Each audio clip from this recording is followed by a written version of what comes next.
স্বপ্নদীঘি গ্রামে সব সময় ঝগড়া লেগেই থাকতো, কারণ ওই গ্রামের মোড়ল ছিল অনেক বোকা। কেউ যদি মোড়লের কাছে বিচার নিয়ে যেত, তখন মোড়ল এমন সব বিচার করত দুজনের ভিতরে ঝগড়া লেগে যেত। এমনই একদিন, এই রনি, দাঁড়া দাঁড়া বলছি, ওইটা আমার মুরগি, দিয়ে যা আমাকে। এই মুরগিটার গায়ে কি তোর নাম লেখা আছে নাকি? তুই যদি আমার মুরগি আমাকে না দিস, তাহলে আমি কিন্তু মোড়ল মশাইয়ের কাছে বিচার দিব। এই যা যা, তোর যা ইচ্ছে তাই করবি গিয়ে, আমি তোকে মুরগি দেব না।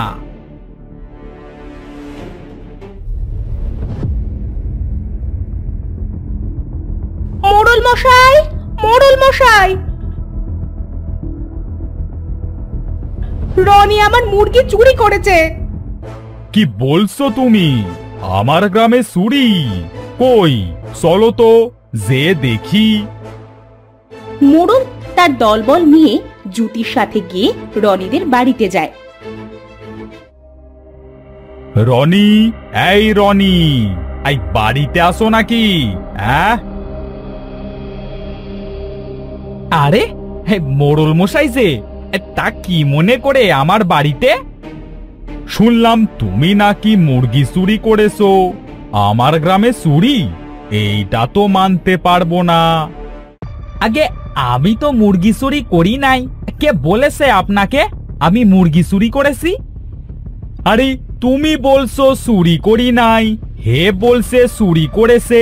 এক কাজ করো দেখি, মুরগিটা নিয়ে আসো তো। রনি মুরগিটা নিয়ে আসে। এই যে মোড়ল মশাই, মুরগিটা। মোড়ল মুরগিটাকে নিজের কাছে নিয়ে ভালো করে দেখে বলে, কই মুরগির গায়ে তো কারোর নাম লেখা নেই।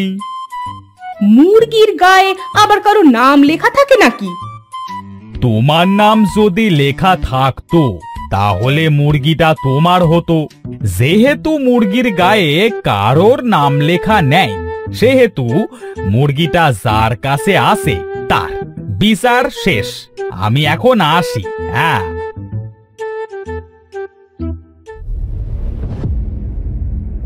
এটা কেমন বিচার? আমার মুরগি তোকে দিয়ে দিল? এই বিচার আমি মানি না। আমার মুরগি দে বলছি, দে। শুনতে পেলি না মোড়ল মশাই কি বলল? এরপর তারা আরো অনেক ঝগড়া করে। বোকা মোড়লের কাছে যাওয়াই আমার ভুল হয়ে গিয়েছে। এখন আমি চলে যাচ্ছি, কিন্তু পরে তোকে আমি দেখে নিব। মোড়ল এভাবেই সবসময় ভুলভাল বিচার করত। একদিন মোড়লের কাছে আবারও বিচার আসে।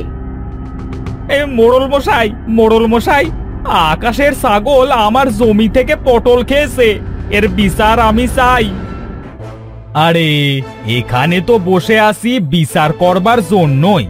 এই রহিম, আকাশকে ডেকে আনো তো, সাথে আকাশের ছাগলটাকেও আনবি। যথাজ্ঞা মোড়ল মশাই, আপনি যেটা বলবেন সেটাই হবে। রহিম আকাশকে ডেকে আনে। এই যে মোড়ল মশাই, ডেকে এনেছি, আর এই যে ছাগলটা। এই আকাশ, এই তোমার ছাগল নাকি চন্দনের পটল খেয়েছে? আগে আমি তো জানি না মোড়ল মশাই, আমার ছাগলটা কখন চন্দন ভাইয়ের পটল খেয়েছে। পটল যখন খেয়েছে ছাগলটা, তখন তো চন্দনকে সেটা ফিরিয়ে দিতে হবে। এই করিম, একটা ছুরি এনে ছাগলের পেট চিরে পটলগুলো বের করতো। কি বলছেন মোড়ল মশাই আপনি? এটা আমার ছাগলটা তো মারা যাবে। পটল যখন খেয়েছে তখন তো পটল ফেরত দিতেই হবে।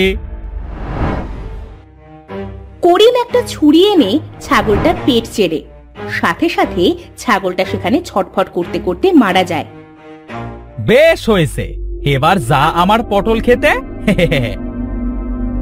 এইটা আপনি কি করলেন মোড়ল মশাই? আমার ছাগলটাকে মেরে ফেললেন। ছাগলের পেট থেকে পটল বের করতে যেই তো ছাগলটা মারা গেল, আমি তোমার ছাগল কিভাবে মারলাম? চন্দন, তুই কাজটা ঠিক করলি না। তোর কোনো জিনিস আমার বাড়িতে যাক, তখন বোঝাবো মজা। আকাশ রেগে সেখান থেকে চলে যায়।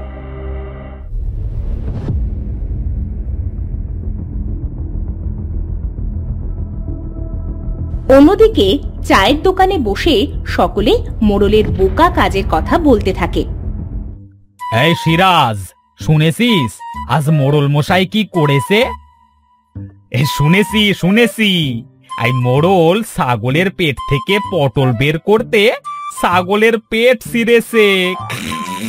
এটা কখনো সম্ভব? এই মোড়লের বোকা বোকা কাজের জন্য না জানি আমাদের কখন কি ক্ষতি হয়। এমন সময় চায়ের দোকানে সকলে দেখে দিয়াজ আর তার বউ মনিকা মিলে রিমনকে নিয়ে মোড়লের বাড়ির দিকে যাচ্ছে। ও দিয়াজ ভাই, এই ওকে টানতে টানতে কোথায় নিয়ে যাচ্ছ? মোড়লের কাছে নিয়ে যাচ্ছি ভাই। কি করেছে রিমন? পরে বলবো ভাই, এখন না গেলে মোড়লকে আর পাবো না। এরপর দিয়াজরা মোড়লের কাছে যায়। ও মোড়ল মশাই, রিমনের পোষা বেড়াল আমার মাছ খেয়ে নিয়েছে। এর বিচার আপনাকেই করতে হবে। বিচার করবার জন্যই তো আমি এখানে বসে আছি। আমি সারা কে করবে সবকিছুর সমাধান? তাহলে তাড়াতাড়ি বিচার করুন তো। রিমন, তোমার পোষা বিড়ালটা রিয়াজকে দিয়ে দাও, তাহলে বিড়াল যে মাছ খেয়েছে সেটা শোধ হয়ে যাবে। এই বজ্জাত বিড়ালটা যদি দিয়াজকে দিয়ে দিই তাহলে তো আমারই ভালো। আমি এই বজ্জাত বিড়ালটাকে কিছুতেই নেব না। এইটাই তোমার মাছের মূল্য। এই এখন তুমি আসতে পারো।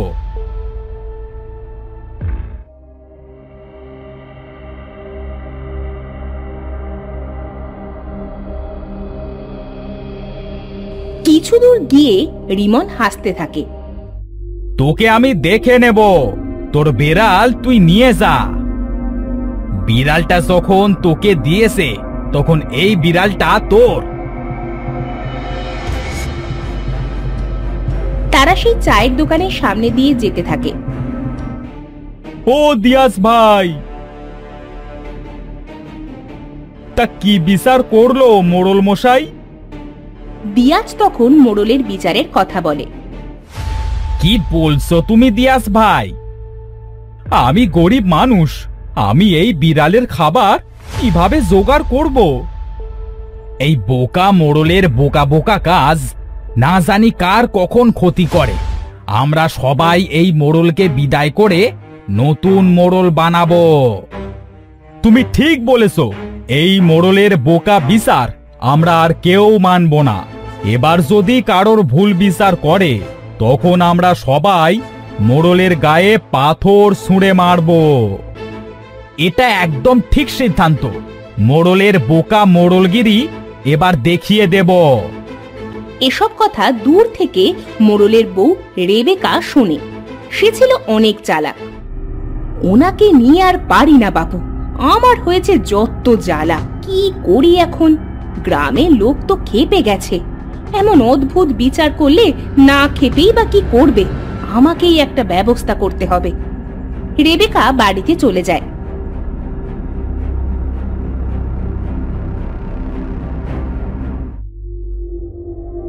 ওগো শুনছো?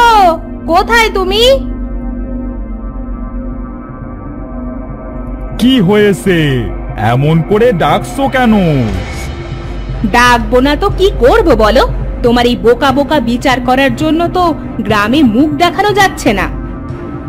আমি আবার কি করলাম গিন্নি? তুমি যে বিচার করো সেটা একটা বিচার হলো নাকি? সঠিক বিচার করতে পারো না? গ্রামের লোক সকলে মিলে সিদ্ধান্ত নিচ্ছে তোমাকে আর মোড়ল হিসাবে মানবে না। কেন? আমি আবার কি করলাম? তোমাকে কি এক কথা বারবার বলতে হবে নাকি? শোনো, আমি তোমাকে একটা কথা বলছি। কি কথা বলবে বউ, বলো শুনি।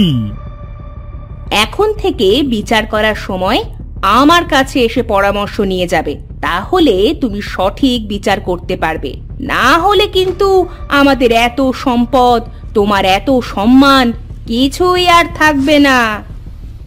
তুমি যা বলবে তাই হবে বউ। এখন আমাকে কিছু খেতে দাও, খুব খিদে পেয়েছে। তুমি বসো, আমি খাবার নিয়ে আসছি।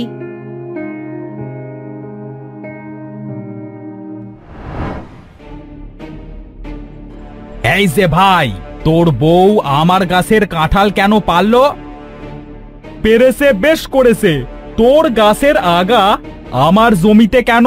হ্যাঁ, তোর জমিতে আসে তার জন্য তোরা পেরে খাবি? এটা আমি কিছুতেই মানব না। আমি এখনই যাব মোড়লের কাছে বিচার চাইতে। হ্যাঁ চল, আমিও যাব, দেখি ওই বোকা মোড়ল কি বিচার করে। এরপর তারা দুই ভাই মোড়লের কাছে যায় বিচার দিতে। বলি, ও মোড়ল মশাই, কোথায় আপনি? একটু বাইরে আসেন দেখি। কি হয়েছে, ডাকছো কেন? বলি, এই আপনার কাছে বিচার চাইতে এলুম। আমার ভাইয়ের বউ আমার গাছ থেকে কাঁঠাল পেরেছে। মোড়ল মশাই, গাছের গোড়া জিয়ার জায়গায় আছে ঠিকই, কিন্তু মাথা তো আমার জায়গায়, তাই ওই গাছের কাঁঠাল আমার, সব আমিই নিব। তোমরা এখানে একটু বসো, আমি ঘর থেকে আসছি। মোড়ল ঘরে যায় আর তার বউকে বলে, বউ, ও বউ, এই আজকে আবার একটা বিচার এসেছে, কি করব বলো তো? কি বিচার এসেছে শুনি? মোড়ল তার বউকে সব বলে। বুঝেছি, শোনো তাহলে। তুমি বলবে কি, গাছ যেহেতু জিয়ার আর মাথা যখন সূরজের দিকে, তখন দুজনেই সমান ভাগ করে ফল নিবে, এতে সমাধান হয়ে যাবে। আর এটাতে যদি না হয় তাহলে গাছটা মেরে ফেলতে বলো। ঠিক আছে বউ, তাই হবে।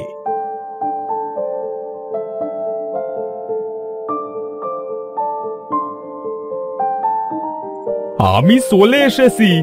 এই শোনো জিয়া সুরজ, গাছ যেহেতু জিয়ার আর মাথা যখন সুরজের দিকে, তখন দুজনকেই সমান ভাগ করে ফল নিতে হবে, এতে সব কিছুর সমাধান হয়ে যাবে।